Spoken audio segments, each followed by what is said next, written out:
I've changed. It's changed me. I'm never gonna be religious.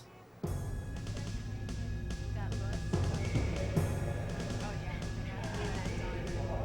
Cheeseburgers, French fries,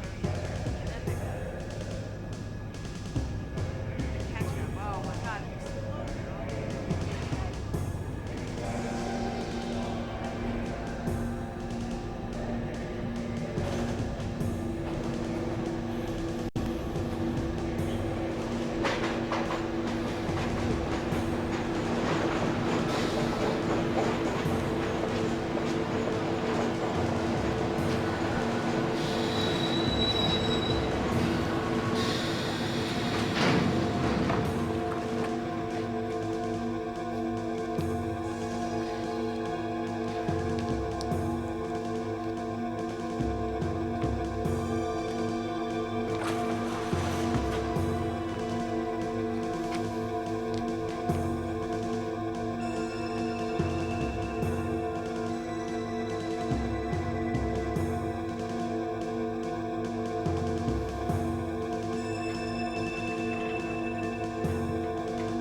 Stop me if you've heard this one before.